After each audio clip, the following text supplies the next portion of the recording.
Assalamualaikum warahmatullahi wabarakatuh. Sugeng incing anak-anakku. Pripun pawartonipun? Rahayu.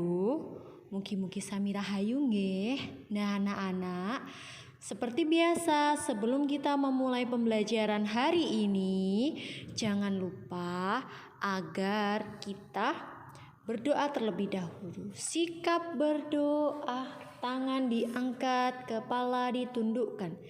Bismillahirrahmanirrahim.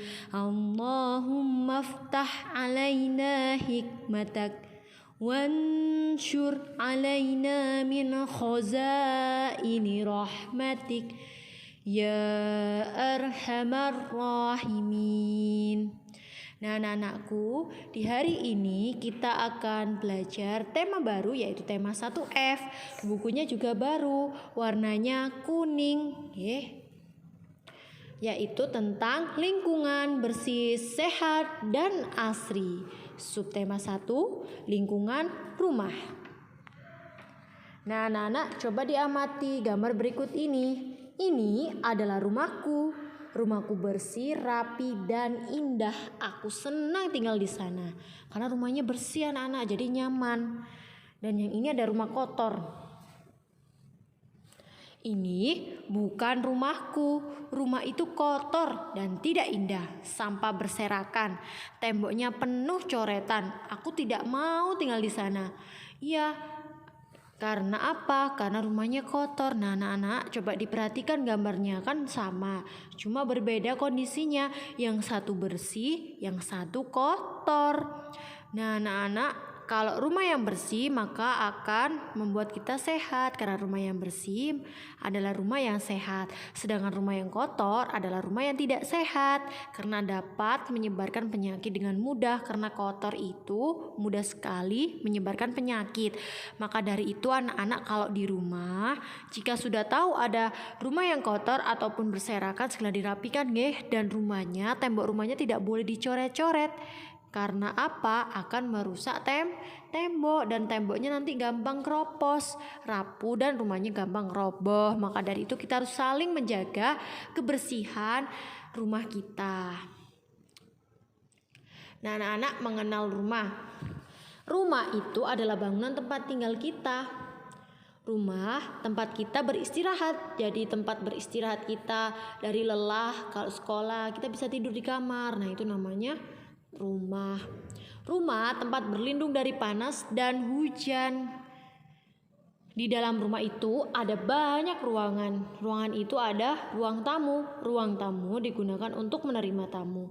Kamar tidur digunakan untuk beristirahat dan belajar. Dapur digunakan untuk memasak makanan.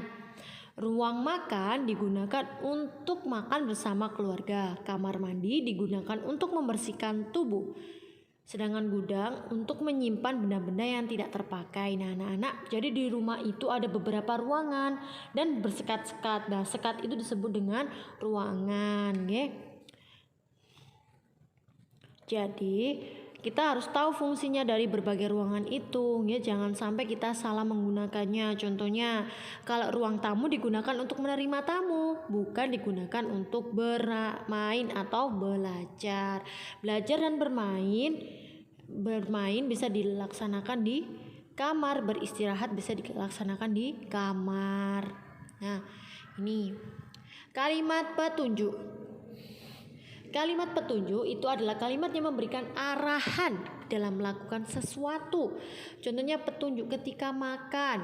Sebelum makan, cucilah tanganmu terlebih dahulu. Nah, itu adalah kalimat petunjuk karena memberikan kita informasi atau pengetahuan agar sebelum makan kita harus mencuci tangan. Contoh lagi kalimat petunjuk seperti meletakkan sepatu di dalam rak. Nah, meletakkan sepatu harus di dalam rak sepatu. Jangan sampai berserakan karena nanti sepatunya akan rusak. Nah, kalimat tanggapan. Tanggapan itu adalah pendapat atau jawaban. Nah, dapat diucapkan setelah mendengar atau melihat sesuatu seperti itu. Contohnya, kalimat petunjuk, letakkan sepatumu pada rak. Nah, itu tadi kalimat petunjuknya, yaitu meletakkan sepatu di rak. Kalimat tanggapannya, baik, aku akan meletakkan sesuatu pada rak. Nah, itu contoh lagi kalimat tanggapan ketika ditanya, bagaimana pendapatmu tentang gurumu yang ada di sekolah? Lalu kamu menjawab atau memberi tanggapan, guruku di sekolah ternyata adalah guru yang menyenangkan dan sangat baik. Nah, aku sayang guruku. Nah, itu adalah kalimat tanggapan. Senam lantai. Nah, senam lantai ini bisa kalian lihat di buku kalian halaman 10. Yang pertama, dilakukan pemanasan seperti kemarin ketika kita praktekkan di Google Meet. Lalu siapkan matras agar kita tidak sakit ketika duduk di lantai kan, seperti itu, ataupun terjadi cedera atau luka. Nah, makanya itu digunakan harus ada matras. Matras itu seperti kasur, tapi tidak kasur, cuma bisa dibawa kemana-mana. Lalu 3, duduklah di atas lantai. Duduklah di atas matras dan rentangkan kakimu seperti contoh ini gambarnya. Yang keempat, luruskan kedua tanganmu ke belakang untuk menumpu badanmu. Nah, seperti gambar kedua. Lalu angkatlah kedua kaki dan tahanlah. Nah, seperti ini anak-anak. Kalian bisa mempraktekkan dengan berhitung. Berapa lamakah kalian bertahan dalam mengangkat kaki? Nah, bisa kalian katakan kepada ustadzah, seberapa lama kalian mengangkat kakinya. Selanjutnya, ini adalah lagu Kebunku ciptaan Ibu Sud. Kalian pasti sudah tahu nggih. Mari kita nyanyi bersama-sama. 3, 2, 1. Lihat kebunku penuh dengan bunga, ada yang putih dan ada yang merah. Setiap hari ku siram semua, mawar melati, semuanya indah. Nah, ini ada di halaman 9 buku kalian. Kalian bisa menyanyinya kan sambil bertepuk tangan yang keras dan lembut. Jadi kita bisa menyanyikan dengan bertepuk tangan. Contohnya nggih. Kita pakai tepuk tangan. 1, 2. Nah, seperti ini. 3, 2, 1. Lihat kebunku penuh dengan bunga, ada yang putih dan ada yang merah. Setiap hari ku siram semua, mawar melati, semuanya indah. Nah, seperti itu nggih. Nah, selanjutnya pengurangan bersusun. Jika kemarin adalah penjumlahan bersusun, maka hari ini kita akan belajar tentang pengurangan bersusun ya anak-anak nggih. Coba diperhatikan. Jadi kalau pengurangan itu adalah bisa kita katakan diambil nih Kak, 40 dikurangi 24 berarti kalian punya 44 makanan atau kue, lalu diambil 24 kuenya atau diambil adik, jadi berapa? Nah, seperti itu penyelesaiannya. Ada cara bersusun panjang dan bersusun pendek. Contoh, tetap seperti penjumlahan, cuma dikurangi bukan ditambah, berarti jumlahnya semakin sedikit bukan tambah banyak karena ini dikurangi. Jadi kalau 44 tetap seperti biasa, 40-an dan 4 satuan, 24, 40-an dan 4 satuan.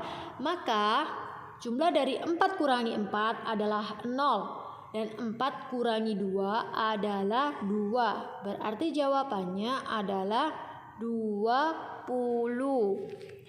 Maaf ini tandanya salah, seharusnya minus. Nah, ini dikurangi dikurangi. Berarti 4 kurangi 4 jawabannya adalah 0 karena habis. kalian punya 4 kue, diambil 4 sama adik kalian, jadi habis. Lalu kalian punya 4 telur dan 2 diambil adik dari 4 telur tadi, jadi jawabannya adalah 2. Lalu cara bersusun pendeknya seperti ini, ada puluhan dan ada satuan seperti ini tetap nggih. Jadi 4 dikurangi 4 itu 0 ini dikurangi ya nak nggih. Nah 4 dikurangi 4 menjadi 20, jadi 44 dikurangi 24 sama dengan 20 jawabannya nggih. Selanjutnya adalah tentang soal cerita, ini lebih mudah anak-anak daripada yang tadi. Contoh nggih, ibu membeli 34 telur. Ibu menggoreng 10 telur itu. Dari 34 telur, ibu hanya menggoreng 10 telur saja nggih. Nah, dari 34 telur, ibu hanya menggoreng 10 saja. Berarti diketahui ibu membeli 34 telur dan ibu menggoreng 10 telur. Banyak telur yang sisa, tinggal berarti 34 dikurangi 10 nggih, sama dengan berapa? Nah, seperti itu. Jadi 34 dikurangi 10 sama dengan 24. Jadi banyaknya telur adalah 24. Seperti itu nih anak-anak nggih. Contoh lagi. Kalau ibu mempunyai 7 telur. Lalu diambil. Jadi kalau dikurangi itu diambil oleh kakak 3 butir telur. Berarti berapakah jumlahnya? 7 dikurangi 3 sama dengan berapa anak-anak? 4. Berarti sisa dari telurnya ibu adalah 4 buah. Seperti itu nggih anak-anak nggih. Jadi mudah sekali. Nah, jangan lupa untuk selalu belajar nggih. Ustazah akhiri. Wassalamualaikum warahmatullahi wabarakatuh.